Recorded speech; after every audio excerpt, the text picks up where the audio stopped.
Now, why is this so hard? You just think about what you've been hearing and seeing. It's hard for 4 reasons. Number one, it's complicated. They raised hell with Hillary for a 1,350-page bill. The bill in the House is 1,500 pages. But I bet you it's just like ours. Ours took 400 more pages out of federal law than it put in. But the insurance companies forgot to tell everybody that. Anything complicated can be misrepresented by definition. Number two, it's personal. It's personal to all of us. Every one of us has a story. Anything personal can be used to inspire fear. Number three, the difference in 16.5% of income and 10.5% of income, $800 or $900 billion, is going somewhere. The somewhere doesn't want to give it up.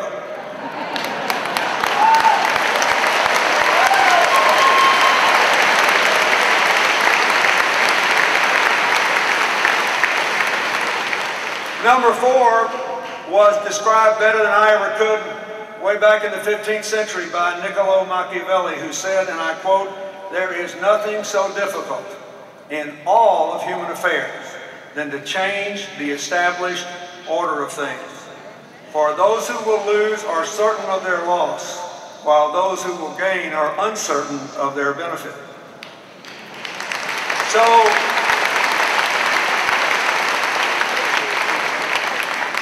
So what does that mean in terms of what your members of Congress are facing?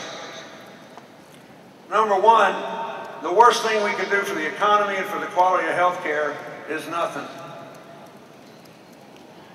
After we tried last time, we were able to pass the Children's Health Insurance Program, the biggest health insurance increase since Medicaid and Medicare. We were able to pass the Kennedy-Kassebaum bill that Senator Kennedy helped to pass, which says you can take your health insurance if you change jobs. We were able to do an enormous number of other things which gave you, for the last 6 years of my presidency, health care costs that went up in line with inflation. Just trying. I had a guy call me last week and say, "You're not going to believe this. Ever since President Obama and the Congress started taking up health care," he said, "my health insurance premiums this year went up only a third as much as they have in each of the last 3 years."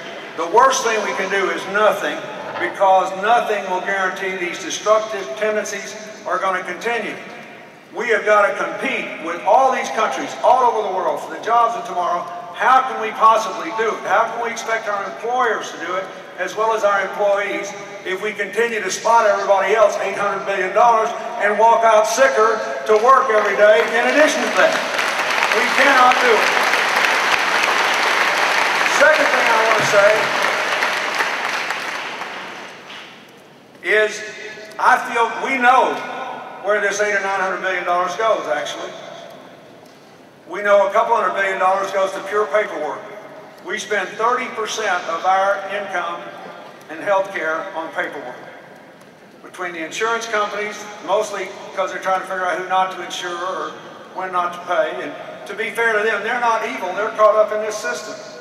This is not a system made for things that cover life insurance or property insurance or insurance against car wrecks. They're doing the best they can. But we're spending $200 billion pushing paper around with 2 million people playing tug-of-war over health money every day that no other country spends, and including the systems that are privatized. Even the federal employee system has much lower paperwork because we got 9 or 10 million insured under it. Number two, we spend about $66 billion more on medicine because you can get a patent with no price restraint here, but at least the pharmaceutical industry is willing to give back $8 billion a year, and the president's accepted it, so thank you very much. That you can pocket that. He didn't ask them to give it all back. Just about 15% of it is a pretty good deal for them and for us. Number three, we spend about $400 billion more because of the way medicine is practiced, because we pay for procedure instead of for performance, and because We have too few primary care physicians, and because we have so many people uninsured, they show up late when they're most expensive. And finally, we spend a couple $100 billion on lifestyle. Our rates of obesity among children threaten the biggest epidemic of diabetes you ever saw. Diabetes is already costing, directly and indirectly, about 25% of the Medicaid budget. And it's going to get worse. I work on this all over America all the time. It's a terrible problem. And we also spend a lot of money on so-called end-of-life treatment, and I have been appalled at all the people at these meetings who've accused the president of trying to turn off the life supports for seniors. Let me tell you something, that provision in that bill that they're all raising hell about, that was originally sponsored in the United States Senate by Senator Johnny Isakson, a Republican of Georgia. And all he did was to try to provide ordinary people the kind of services that Hillary and I can afford. After my father-in-law, God rest his soul, had a stroke and hung on a long time, and finally we could see that he couldn't recover. So some of the life supports were withdrawn. He hung on some more. He was a tough old boot. From Wells coal mining stock, he was tough. But the first thing Hillary and I did after his funeral was to go make out living wills so our daughter would never have to deal with those issues. That's all Johnny Isakson was trying to do. That is all. Nobody has to do it. Same thing is true on so-called defensive medicine. The president wants us to find the best practice guidelines everywhere and follow them and reward people for doing it. Medicine is part science and part art. In eastern Pennsylvania, there's a group of hundreds of doctors called the Geisinger Group. And if you join it, no matter what age the doctors are, you go in for an appendectomy, they're going to do the same 10 things. And if you have some unique problem, then the art comes in. Guess what? They give you a guarantee that if you have to go back to the hospital for any reason related to the surgery, within 90 days they pay 100% of the cost, no co-pays, no deductible, no increase in your premiums, nothing. Guess what? The error rate has gone to zero practically, and the premiums are not going up the way they are other places in the United States. So, here's the bottom line of this. You need to back these congressmen and tell them you're not going to let them be steamrolled by a bunch of people who have been frightened. But politically, let me tell you what I know from 1994. The single worst thing we can do is nothing politically. Because if you do nothing, then you let the people that are putting all this stuff on the airways rewrite history. Almost everything I read about what happened back then is wrong today, because the victors got to rewrite history. And let me remind you, the biggest reason we lost to Congress in '94 is because the voter turnout went from 54% to 39%, and the 15% that didn't vote were discouraged Democrats who'd been told we failed on health care and we did this, that, and the other thing.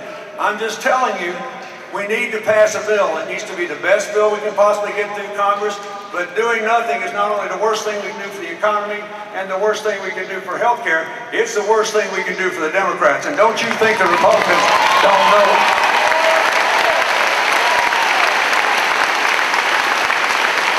I'll tell you what will happen. I don't care how low they drive the president's numbers, how low he drive approval. There was an article in the paper last week that was virtually verbatim the same article as appeared on my plan 15 years earlier. It said that when you read people the specifics instead of what they've heard, they like the Obama plan. There was an article 15 years ago that said voters like Clinton's plan, they just don't know it. Don't let this happen once. Fool me once, shame on you. Fool me twice, shame on me. Democrats, you stay in there with your congressman and you get this done.